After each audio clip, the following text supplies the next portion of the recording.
the press conference, and apologies for the slight delay. We're going to go straight to Keith Downey at Sky Sports. Morning, Keith.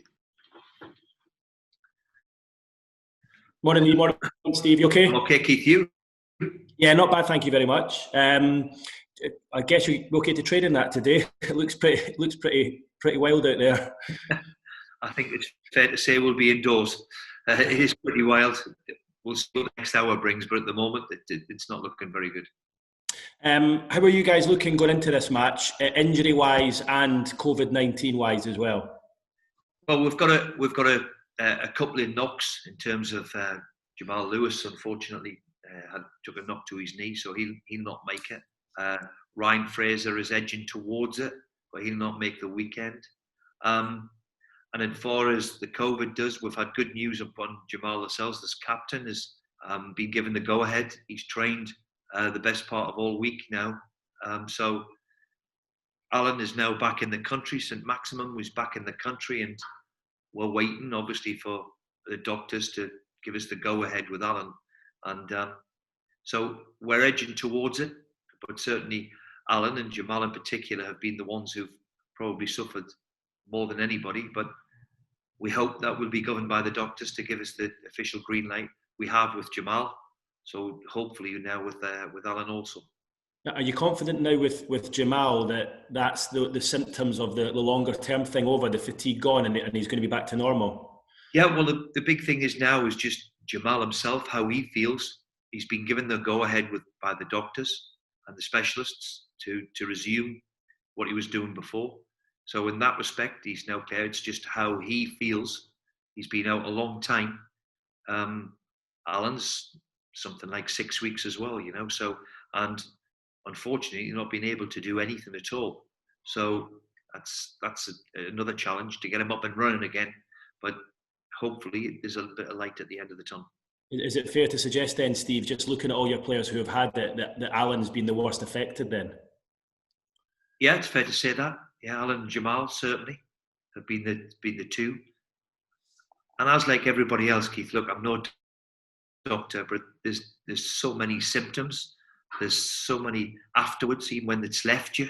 There's big problems and cause big problems. So it's been difficult in that respect. I see other clubs now are struggling with it as well. Where look, the whole country is, and we're no different. We're no different than anybody else. We're susceptible to the catching it like everybody else. Of course, there's wonderful protocols that the Premier League have put in place, but still, when we leave the training ground or when you leave, then you have to go to the big outside world, and we have to be careful like everybody else. Yeah, I was keen to get your views on this, Steve, because I suppose you know better than anyone else, given the fact that the first Premier League outbreak was at Newcastle. We've seen Villa, we'll see Villa now, Middlesbrough, Derby, I think Sheff Wed as well, all their training grounds closed. What stage are we at with this, and what kind of ramifications are there moving forward, having you've experienced all that and you've come through the other side? Well, first and foremost, I think the speed at which it hit certainly our club within hours of each other. It was quite incredible, the difference between the Thursday or the testing on the Wednesday before we played Crystal Palace to the following Wednesday. How it ripped through lots and lots of people is something which I'm sure all football clubs will be looking at now, because it's difficult. It's difficult to contain, difficult to stop, and of course it leaves people sick. So they'll have to be, I'm sure, looking at it, and financially it's right to play on, of course, but for me, morally it's probably wrong. So I understand that people want to see a game of football, but we're just as vulnerable to catching this as everybody else is. So, do you feel then, just going from what you said there, do you feel it's wrong to just keep hammering on right now?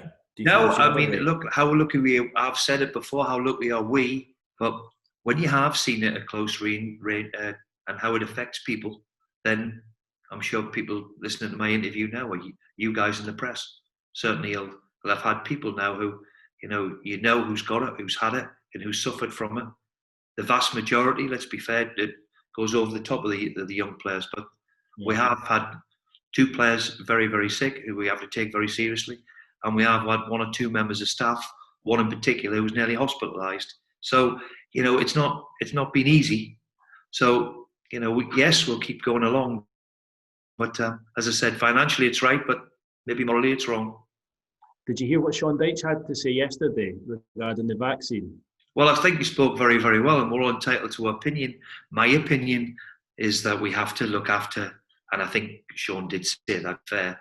I think the elderly and the vulnerable must come first. Mm-hmm.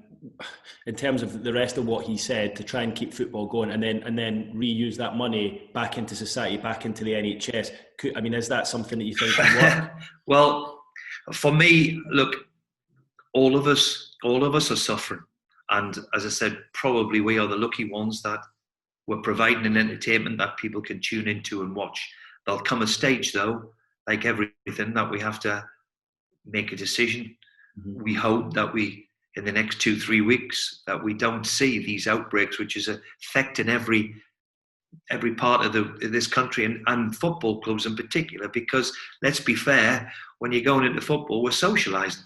We're taking all the protocols the right way and doing everything possible. But how do you stop Man City celebrating the way they did and how great it was to see them?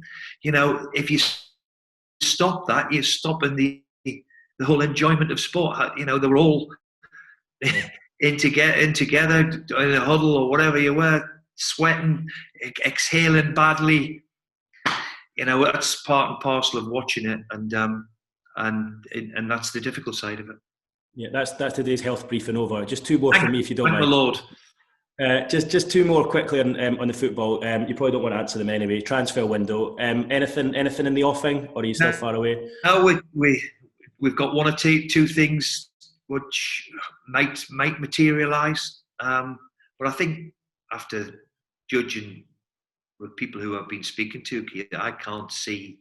I know Man United have done a bit of business now already, but I can't see much being done with. Look at the way this COVID has affected the world, never mind football, in terms of financially. So I can't see that much. We'll still keep working away and bashing away. But last year we used the loan market particularly well. It's an area where we'll look at and we'll see. Sounds like it might be later in the window before anything moves on that. Usually that's the case. Yeah, and Kieran Clark, any update on his contract? We are talking to Kieran. We're talking to Kieran. There's as I said, there's one or two or three that we'll be looking at and have discussions about. But certainly Kieran's done very, very well for me. So we hope that was positive news in that respect. Okay, thanks, Steve. Good luck for the weekend. Thank you. Thanks, Keith. Alistair McGowan, BBC Sport.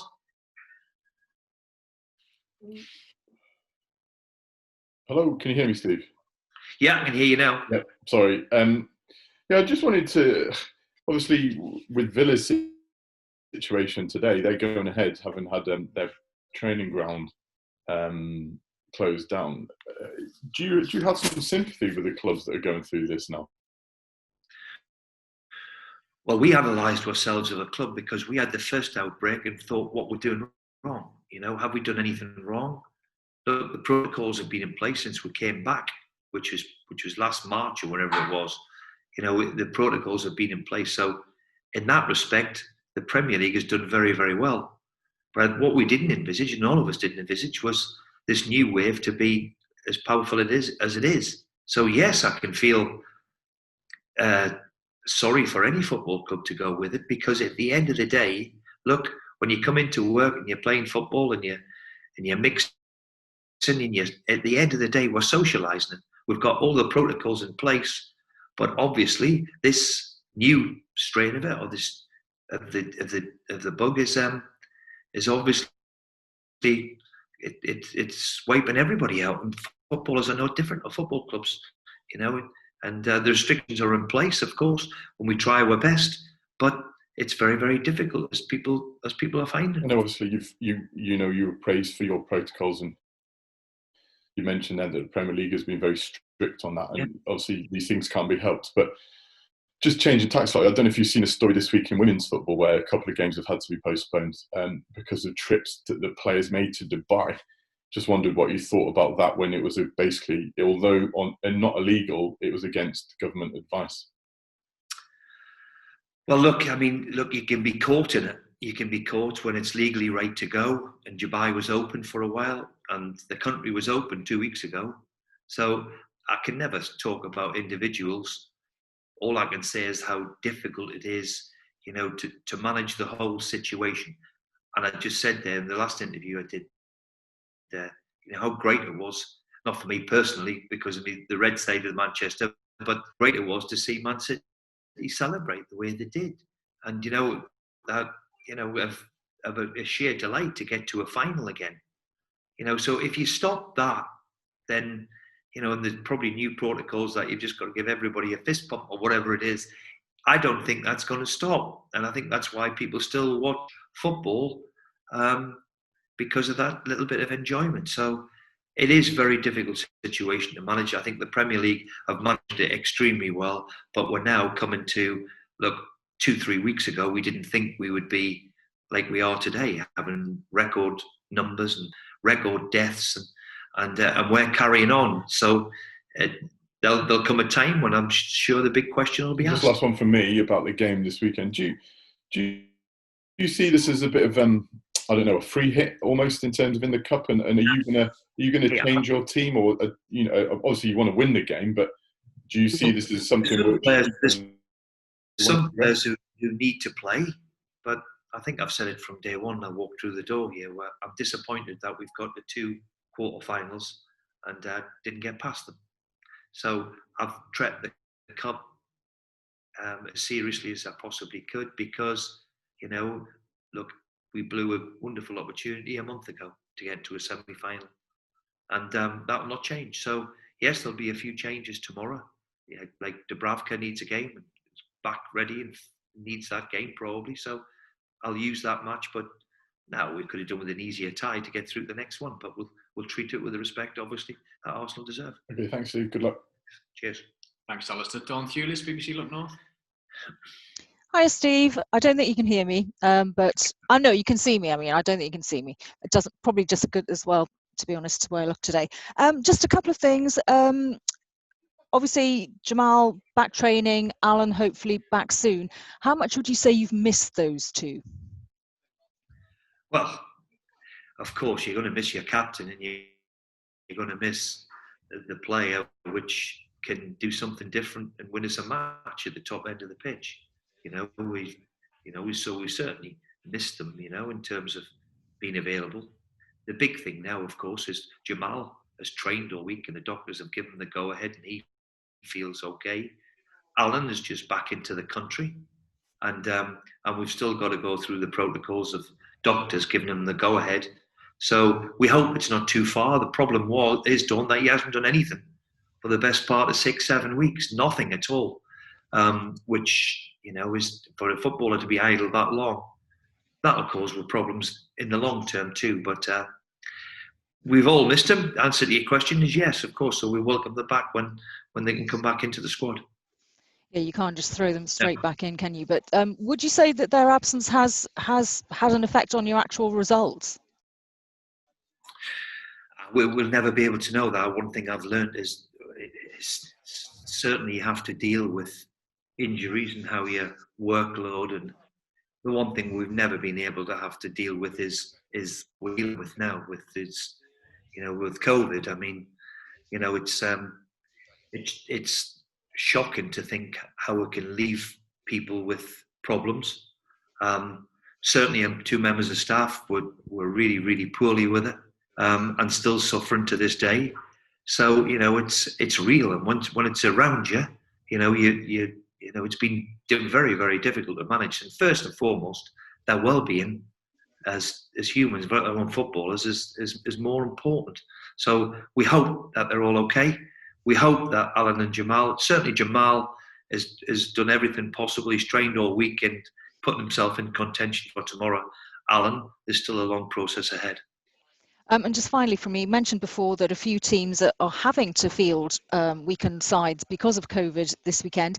Do you think that sort of detracts from the cup competition at all?